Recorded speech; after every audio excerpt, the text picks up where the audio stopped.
Hello students, welcome to BSc coaching. मैं R K Tiwari आपके लिए और खास करके एसएससी अभ्यर्थियों के लिए बड़ा ही इंपॉर्टेंट टॉपिक लेके आया हूं और जिसका नाम है हाइट एंड डिस्टेंस। इससे 1 से 2 क्वेश्चन पक्के आपके एग्जाम में पूछे जाते हैं।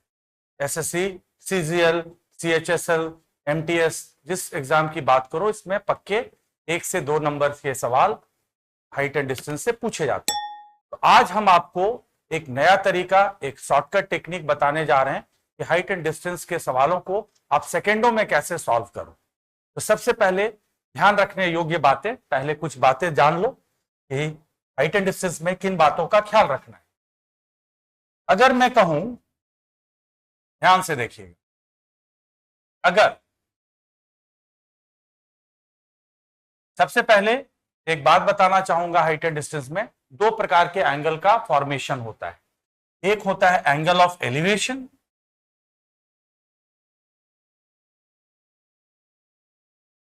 और दूसरा होता है एंगल ऑफ डिप्रेशन। ये एंगल ऑफ एलिवेशन होता क्या है? इसे कहते हैं बॉस हिंदी में उन्नयन कोण।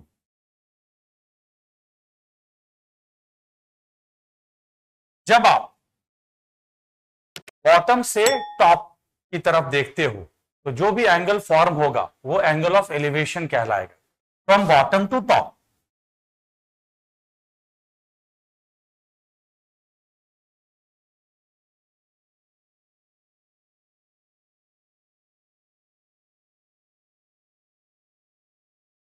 जब आप नीचे से ऊपर की ओर जब आप देखते हो तो जो भी एंगल फॉर्म होगा वो एंगल ऑफ एलिवेशन कहलाएगा। दूसरा है एंगल ऑफ डिप्रेशन।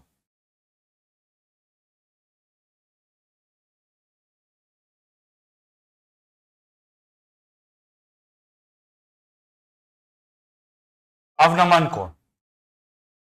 तो 2 प्रकार के एंगल का फॉर्मेशन होगा हाइट एंड डिस्टेंस में।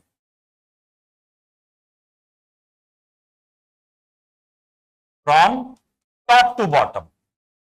मान लो आप अपनी बिल्डिंग से नीचे की ओर कोई भी ऑब्जेक्ट को, कोई भी पर्सन को देख रहे हो, तो फ्रॉम टॉप टू बॉटम, तो जो भी आपके द्वारा और उस ऑब्जेक्ट के द्वारा जो एंगल फॉर्म होगा that is known as angle of depression.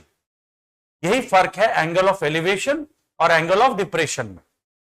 तो जो मैं टेक्निक बता रहा हूं उसमें एलिवेशन और डिप्रेशन कोई मायने नहीं रखेगा। मैं अब आपको बगैर ट्रिगोनोमेट्रिक रेशियोज यूज किए हम लोग सॉल्व करेंगे हाइट एंड डिस्टेंस के सवालों को।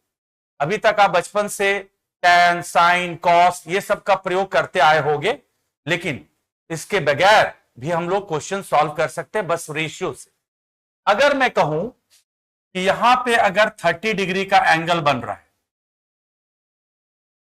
एंगल ऑफ एलिवेशन 30 डिग्री बन रहा है, तो बताइए ये तो आपका 90 डिग्री है, राइट एंगल 90 डिग्री, ये 30 तो ये होगा 60। क्यों मेरे भाई? क्योंकि तीनों सम का, ये ट्रायंगल में तीनों सम ऑफ एंगल्स क्या होता है 180, तो ये 30 तो ये 60। अब याद रखना जो मैं बात बताने जा रहा हूं बहुत खास है कि 30 डिग्री के सामने वाला जो साइड होगा उसमें 1 होगा, रेशियो 1। 60 डिग्री के सामने जो होगा वो √3 होगा और 90 के सामने वाला जो साइड होगा उसका लेंथ 2 होगा। यानी पहला रेशियो आपने प्राप्त किया कि 30, 60 और 90 का जब एंगल फॉर्म हो तो जो रेशियो होगा साइड्स का वो होगा बच्चों 1:√3:2।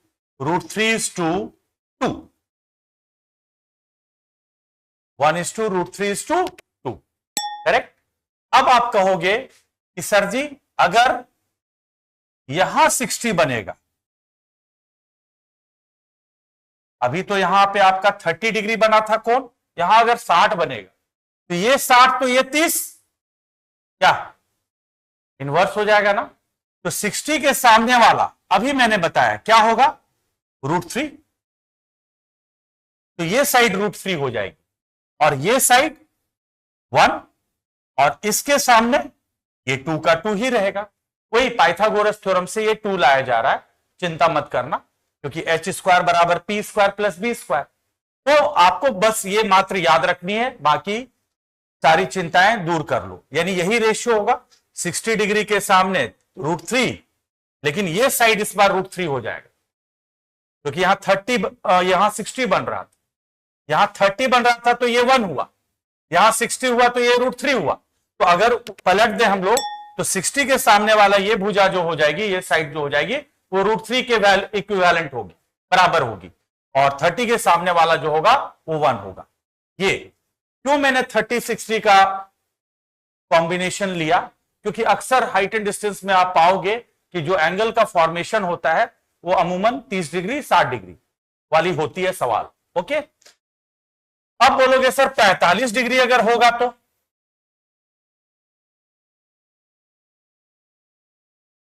अगर यहां पे 45 डिग्री बन रहा है तो ये तो और आसान सा सवाल, आसान सा रेशियो प्राप्त करोगे आप।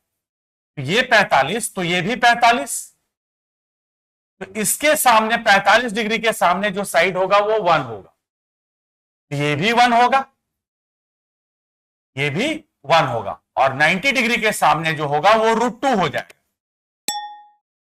√1 स्क्वायर प्लस 1 स्क्वायर √2। तो बस आपको याद रखना है कि जब 45 डिग्री का कोण फॉर्म हो तो जो रेशियो होगा भुजाओं का वो क्या होगा बच्चे? 45-45 90 में 1:1:√2।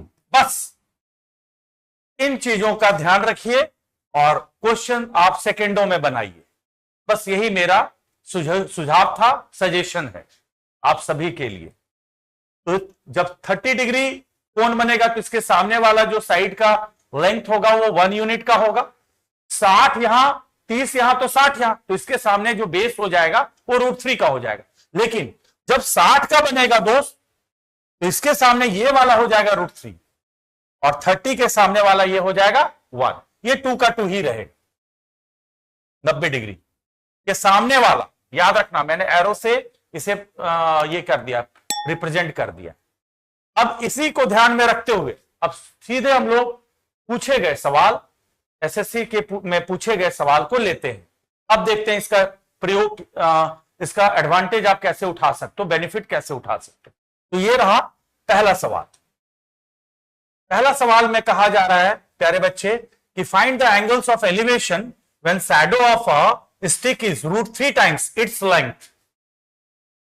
अब आपको एंगल निकालना है जब एक छड़ी की छाया उसकी लंबाई का √3 गुना हो, तो उन्नयन कोण ज्ञात करिए। जब एक छड़ी की छाया उसकी लंबाई का √3 गुना हो, लंबाई का, मान लो बच्चे ये छड़ी है, इंपॉर्टेंट फिगर, बहुत इंपॉर्टेंट मायने रखता है किसमें? हाइट एंड डिस्टेंस में।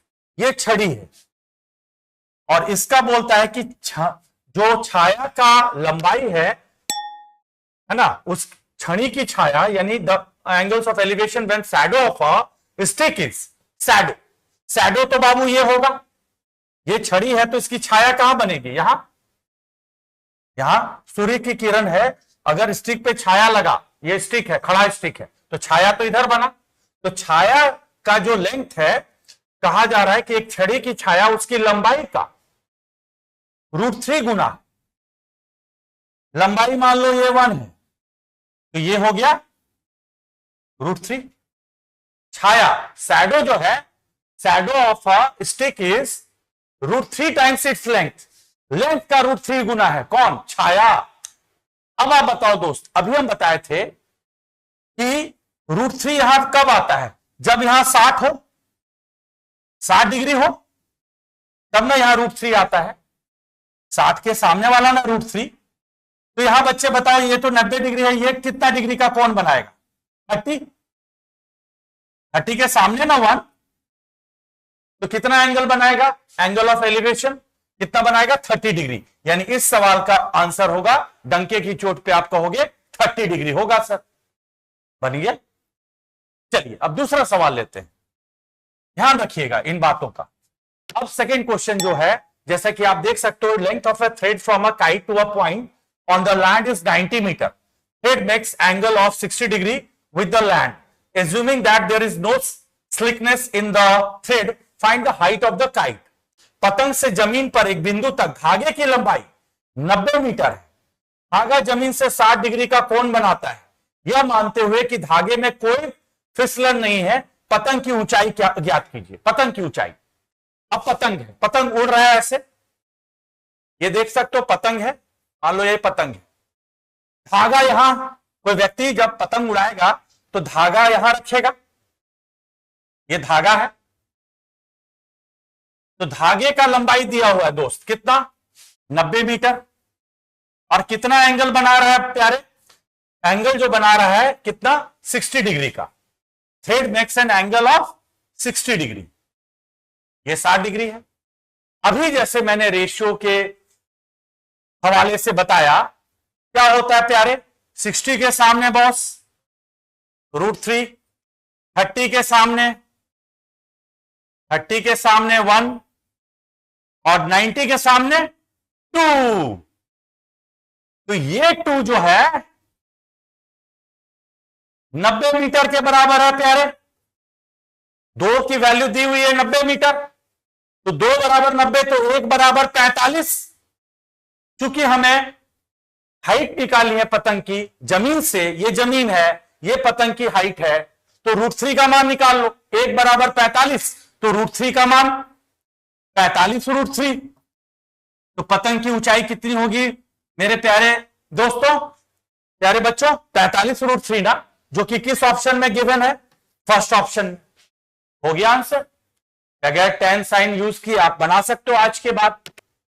ये मेरी आप लोग से दरख्वास्त है कि इस रेशियो का पालन करें और आंसर चुटकियों में पाएं। चलिए बढ़ते हैं अगले सवाल की तरफ। अगला सवाल है, there is a tree on the brink of a river. Top of this tree has 60 degree angle of elevation when seen from other side and has 30 degree angle of elevation when seen from a point 20 meter ahead of it. Find the width of the river. एक पेड़ है, एक पेड़ है, तो पेड़ बनाओ दोस्त। पहले प्रॉपर फिगर हम आपको बना के देना चाहेंगे। एक पेड़ है, ये पेड़ है, मान लो इधर रिवर है, इसके अदर साइड जब आप एक जगह से कोन बना रहे हो तो वो कोन बन रहा है, एक पॉइंट पे कोन बन रहा है कितना डिग्री, एक कोन पे कोन बन रहा है 60 डिग्री, तो 60 डिग्री लिख लो। जब हम आगे गए, कितना मीटर आगे गए, 20 मीटर आगे गए, तो ये 20 मीटर है यहां से यहां, तो एंगल जो बन रहा है इस बार कितना डिग्री बन रहा है प्यारे, 30 डिग्री। अब देखो, इसको पूरा डिटेल में बनाने की जरूरत नहीं है, आपको फाइनली क्या निकालना है, find the width of the river. River, ये पेड़ और रिवर, विड्थ निकालना है, चौड़ाई, ये पूरे का चौड़ाई क्या है, लंबाई क्या है, ये पूरा नीचे वाला का ये पूरा निकालना है दोस्त, ये पूरा निकालना है, विड्थ ऑफ द रिवर। पूरा निकालोगे तो ये तो अहेड चला गया था, यहां से यहां तक निकालना है। यस, पूरा निकालोगे तब तो वो पॉइंट, एक्सट्रीम पॉइंट कहां पे है वो पता चलेगा, लेकिन width of the river, river अगर निकालना है तो यहां से यहां तक ही निकालना है। यस, ये निकालना है प्यारे। अब देखो, अब इसको फिर से हम रेशियो के बदौलत बनाएंगे।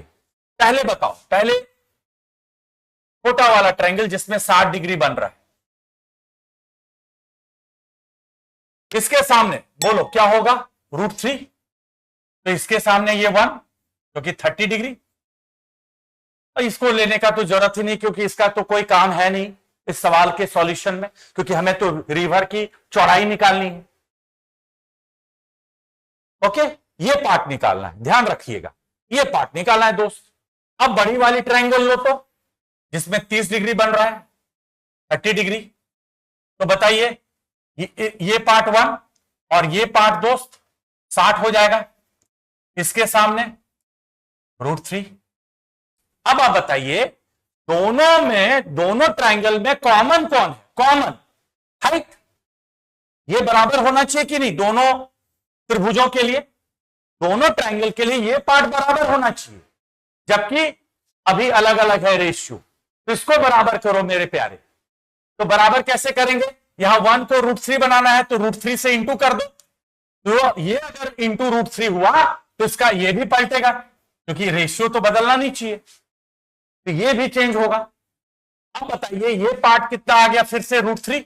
अब देखो आपने हाइट को बराबर कर दिया कि नहीं, हाइट तो बराबर होना चाहिए हर स्थिति में। तो पूरी जो यहां से यहां आपका जो दूरी था 3 था, यहां से यहां पूरा था 3, जिसमें ये जो पार्ट है ये जहां 60 डिग्री बन रहा है, तो ये एक हथियाए हुए है, एक 3 में एक पार्ट ये, तो 2 पार्ट ना बच्चे ये होगा, तो 2 पार्ट होगा। बताओ पूरा यहां से यहां 3 है, इसमें आपका एक पार्ट ये आया 1 यूनिट, तो ये जो बचा हुआ भाग होगा वो कितना यूनिट कब्जा करेगा, 2 यूनिट, क्योंकि पूरी है 3, तो 3 का बंटवारा 1:2 में कर दो। अब 2 की वैल्यू दी हुई है कितनी, 20, तो 2 यूनिट बराबर 20 मीटर। आपको विड्थ ऑफ द रिवर निकालना है, तो विड्थ ऑफ द रिवर तो यहां से यहां तक ही है ना, मैंने पूर्व में कहा कि यहां से यहां विड्थ होगा, नहीं, यहां से यहां तो वो तो 20 मीटर आगे चला गया, रिवर की चौड़ाई निकालनी है, विड्थ ऑफ द रिवर, तो यही पार्ट, तो यानी 2 यूनिट की वैल्यू 20, तो 1 यूनिट की वैल्यू 10, यानी फर्स्ट ऑप्शन इसका सही आंसर होगा। नदी की चौड़ाई बताइए, तो नदी की चौड़ाई कितनी मीटर होगी, 10 मीटर। ऐसे बनाना, तो मैंने 2 भागों में इस ट्रायंगल को, एक छोटा वाला ट्रायंगल एक बड़ा वाला ट्रायंगल से कंपेयर कर दिया। और याद रखना जब भी हाइट एंड डिस्टेंस में कॉमन जो होगा साइड उसको बराबर करना है, यही आपका मकसद है, बराबर रखना है। चलो बढ़ते हैं अगले सवाल की तरफ, ऐसे क्वेश्चन और मिलेंगे, डोंट वरी। अगला सवाल है, a tree was broken by wind, ये भी इंपॉर्टेंट क्वेश्चन है, ये भी अक्सर एसएससी पूछ चुका है। A tree was broken by wind. Its upper broken part touches the surface with 60-degree angle at the distance 2√3 meter. 2√3. Then find the height of the tree. एक पेड़ हवा से टूट गया, इसका ऊपरी टूटा हुआ हिस्सा 2√3 मीटर की दूरी पर 60 डिग्री कोण पर सतह को छूता है, तो पेड़ की ऊंचाई क्या है। अब देखो दोस्त, अब थोड़ा सा, ये पेड़ था, ऐसे सोचो, एकदम फिगर बड़ा इंपॉर्टेंट है। इमेजिन करो ये पेड़ था, बेचारा यहां से टूट गया, तो टूटेगा ये पार्ट तो जमीन पे गिरेगा, बोलो गिरेगा कि नहीं, बिल्कुल गिरेगा।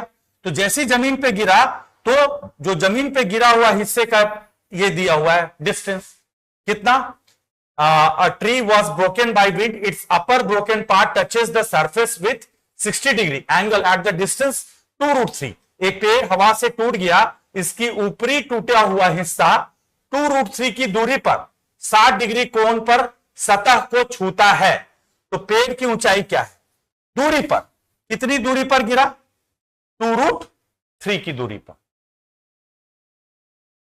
ये पार्ट दिया हुआ है दोस्त 2√3 मीटर, यहां से यहां की दूरी कितनी है, 2√3। अब आप बताओ पेड़ की ऊंचाई बताइए, तो पेड़ की ऊंचाई जो होगी, आप ही जरा सोचो, ये प्लस ये, तब ना ये तो टूटा हुआ हिस्सा यहां बचा, और ये जो गिरा हुआ हिस्सा है उसको भी ना जोड़ोगे, यानी ये वाला प्लस ये वाला बराबर पेड़, जो इनिशियल पेड़ की ऊंचाई थी। अब बताओ दोस्त, अभी हमने बताया कितना डिग्री का कोण बनाता है, 60 डिग्री, तो 60 डिग्री के सामने वाला क्या होगा प्यारे, √3, इसके सामने वाले 1 और इसका सामने वाला 2, यही ना रेशियो होता है। तो बताइए हमें जानना है 1 का वैल्यू दिया हुआ है 1 यूनिट कितना, 2√3। अगर मैं √3 निकालूं, तो √3 यूनिट बराबर 6, 2√3 इंटू √3 6 मीटर। लेकिन 6 मीटर जो निकला ना, ये टूटा हुआ भाग, जो बचा हुआ भाग है वो निकला, हमें तो ये भी चाहिए, कौन, √3, ये सॉरी 2, तो √3 का मान 6, तो 2 का मान भी निकाल लो, तो 4√3, 4 रूट, तो हाइट ऑफ द ट्री क्या हो जाएगा प्यारे, इनिशियल हाइट, यानी ये प्लस ये ना, यानी 6 प्लस 4√3। अब चूंकि ऑप्शन में तो ऐसा नहीं है, तो इसको और फर्दर √3 का मान 1.73 हम लोग पुट कर लेते हैं, 1.732।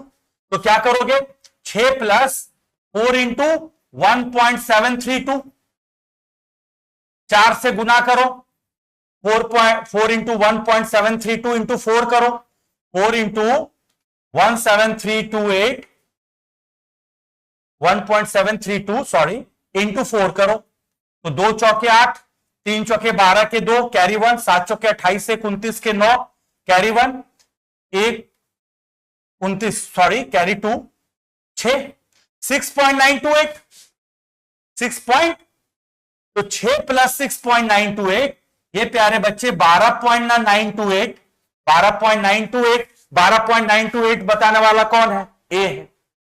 तो ये पता करना था, इतना दूरी पर गिरा, यानी 1 यूनिट की वैल्यू 2√3 दी हुई थी, तो आप डायरेक्ट भी कर सकते थे, तो 2 प्लस √3 का वैल्यू क्या होगा ये भी पता लगा सकते थे। हम तोड़ तोड़ के किए कि √3 पहले निकालिए, जो बचा हुआ हिस्सा है और जो गिरा हुआ हिस्सा है, ये बचा हुआ हिस्सा गिरा हुआ हिस्सा मिलके ना पेड़, आराम में पेड़ तो इतनी होगी, इतना बच गया, तो बचा हुआ हिस्सा गिरा हुआ हिस्सा दोनों को जोड़ दो तो वो पेड़ की हाइट हो जाएगी। ऐसे बनाना है, हम तोड़ तोड़ के समझाने के मकसद से ऐसे किए। चलिए बढ़ते हैं अगले सवाल की तरफ। सवाल है, angle of elevation of top are complementary from 2 points on the line passing through bottom of the tower which are 9 feet and 16 feet distance from the bottom, then find the height of the tower. Complementary, ऐसे सवाल SSC अक्सर करता है प्यारे बच्चे। Complementary का मतलब यह हुआ कि एक एंगल अगर थीटा है बच्चे, तो दूसरा एंगल 90 माइनस थीटा होगा, यही कॉम्प्लीमेंट्री हुआ। तो इतना डिटेल में जाने की जरूरत नहीं है, इसका मैं शॉर्टकट, जब भी कॉम्प्लीमेंट्री हो याद रखना, दोनों के डिस्टेंस का प्रोडक्ट का स्क्वायर रूट निकाल लो, वही हाइट हो जाएगी मीनार की, टावर की। यही ट्रिक है, जब भी कॉम्प्लीमेंट्री रहे याद रखना ये ट्रिक।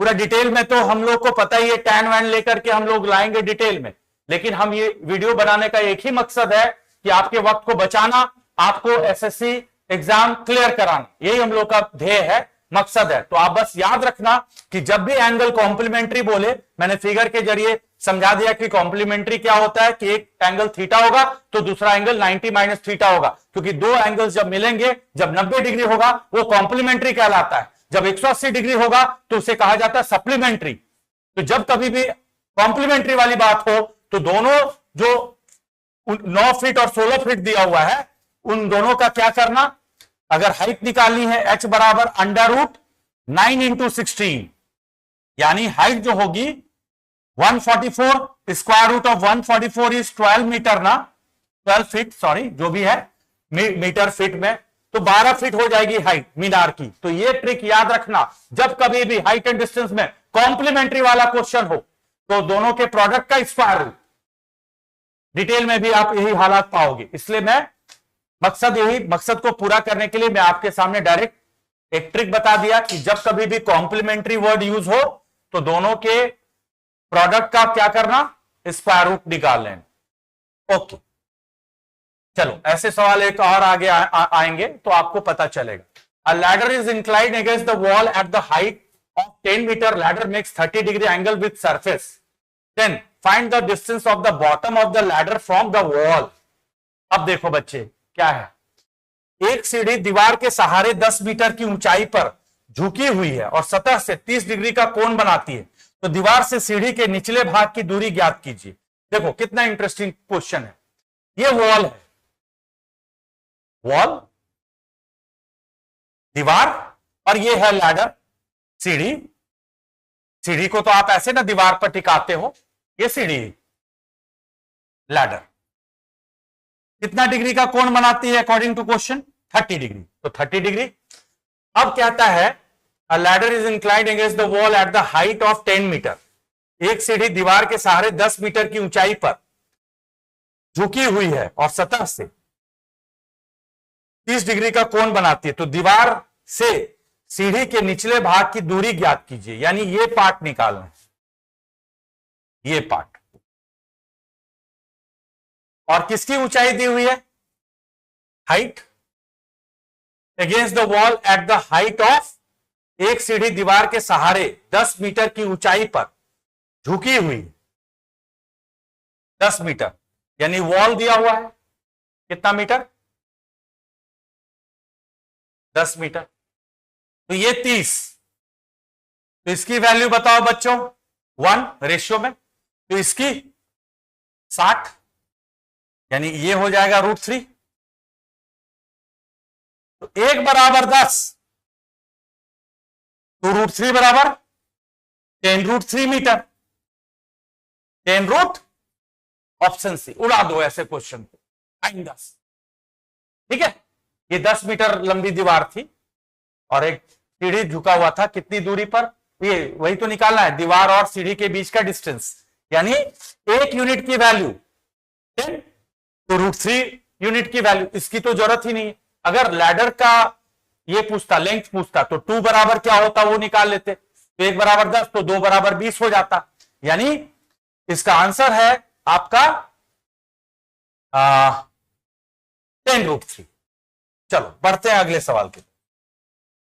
अब देखो, अभी मैंने जस्ट बोला कॉम्प्लीमेंट्री, कॉम्प्लीमेंट्री देख के ही उड़ा दो क्वेश्चन को। जब कभी भी कॉम्प्लीमेंट्री रहे, 2 points which are at x and y metre distance, distance दिया हुआ रहे फ्रॉम द बॉटम, तो क्या अभी मैंने बताया था, अंडर रूट, क्या फॉर्मूला होगा? √x इंटू y, यही हाइट हो जाएगी, यही हाइट हो जाएगी जब कभी भी कॉम्प्लीमेंट्री वाली सवाल हो। तो option C is the right option, absolutely correct. तो कॉम्प्लीमेंट्री में ये आपने सीखा। अगला सवाल, अब कहा जा रहा है कि a telegraph pole was broken in wind. अभी मैंने जस्ट बताया था, उस पिछले सवाल में पेड़ टूटा था, इस बार पोल टूट गया। तो पोल मान लो इतना था, टूट गया बेचारा, तो टूटा तो यहां जमीन पे गिरा, तो जमीन पे जैसे गिरा 8√3 मीटर की दूरी पर सतह को छूता है ना। A telegraph pole was broken in wind and its broken part touches a point on the surface. Its top touches surface at 8√3 meter distance from its root. यानी ये दिया हुआ है 8√3 और कितना एंगल बना रहा है? 30 degree. Then find the height of the pole. Find the height of the pole. यहां 30 डिग्री बनाता है दोस्त, तो 30 डिग्री, तो इसके सामने बोलो 60, और ये आपका, ओ सॉरी 60 बोल रहा हूं, 1, ये 60, तो ये बच्चे हो जाएंगे √3, और ये 2, हाइट ऑफ द पोल। यानी बच्चे बताओ, √3 यूनिट का मान, ये सब रेशियो है दोस्त, √3 का मान 8√3, हाइट ऑफ द पोल 1, 2, 3, तो ये गिरा तो 2 और टूटा हुआ भाग 1, यही मिलके ना हाइट ऑफ द पोल बनेगा, टोटल इनिशियल हाइट। तो 1 जोड़ 2 कर दो, तो √3 बराबर 8√3, तो 1 बराबर 8, तो 3 बराबर 1 बराबर 1 बराबर 8, √3 कैंसिल, तो 3 बराबर 24 ना, 8 तिया 24, तो 24 मीटर हो जाएगी हाइट ऑफ द पोल। ये दोनों जोड़ दिया, 2 और 1, 3, क्योंकि यहां गिरा तो ये 2, बचा हुआ भाग 1, तो सब मिलकर के 3, तो √3 बराबर 8√3, तो 3 बराबर 24। अब देखिए, a person is flies a kite which thread is 150 meter long. If thread of the kite makes 60 degree angle with horizontal line, then height of the kite from surface is. बस एक व्यक्ति पतंग उड़ा रहा है जिसका धागा 150 मीटर लंबा है। यदि पतंग का धागा क्षैतिज रेखा के साथ 60 डिग्री का कोण बनाता है तो सतह से पतंग की ऊंचाई क्या है? बताओ दोस्त। ये पतंग है, उड़ रहा है, उड़ने दो, धागा है, कितना मीटर है? 150 मीटर। ये भाग दिया हुआ है धागा, तो बताओ कितना डिग्री का एंगल बना रहा है विद द सरफेस? 60 डिग्री। अब बताओ, इतनी बार मैं आपके सामने रख रहा हूं सॉल्यूशन कि पूरी एकदम दिमाग में आपके फिट हो जाए। तो इसके सामने √3, ये 30 डिग्री होगा, तो इसके सामने 1 और ये 2 हो जाएगा ना दोस्त, ये क्या हो जाएगा 2। ये सब रेशियो लिखा मैंने ये। तो 2 का मान 150, 2 का मान 150, तो हमें हाइट ऑफ द क्या निकालना है, height of the kite, kite की हाइट निकालिए, पतंग की हाइट, यानी √3 का मान। तो 2 बराबर 150, तो 1 बराबर 75, तो √3 बराबर 75 √3, यही आंसर दोस्त, 75 √3 मीटर। तो ऐसे सवाल आइंदा से आपसे छूटने नहीं चाहिए, यही मेरी ख्वाहिश है, यही मेरी दिली इच्छा है, इसलिए ये वीडियो बनाया जा रहा है। अगला सवाल, if the shadow of a tower is 1 by √3 times its height, then angle of elevation of the sun is, अभी बताया था। If a shadow of a tower is 1 by √3 times its height, अब देखो मामला क्या हुआ है, 1 by √3 टाइम्स, शैडो 1 है तो ये √3 है, इस बार ये ऐसी बात पलट गया मामला, 1 by √3, शैडो जो है 1 है तो ये √3 है। पिछले बार में जो इनिशियल प्रॉब्लम में देखा तो √3 टाइम्स था, तो यहां √3 था, ये 1 था, इस बार ये 1 तो ये √3। तो बोलता है यहां कितना एंगल बनेगा, 1 कब आता है दोस्त, जब यहां 30 होता है तब 1 आता है, तो यहां 30 तो यहां 60, तब ना √3 होगा। तो एंगल ऑफ एलिवेशन कितना होगा प्यारे, 60 डिग्री। ऐसे उड़ाइएगा छुमंतर। तो यही था हाइट एंड डिस्टेंस पे टेक्निक, ट्रिक। ये ट्रिक को फॉलो करें और हाइट एंड डिस्टेंस के सवालों को कभी जाने ना दें, यही हमारी इच्छा है, दिली इच्छा है। चलिए मिलते हैं अगले वीडियो के साथ, एक इंटरेस्टिंग टॉपिक के साथ। आज के लिए इतना ही। Thank you so much.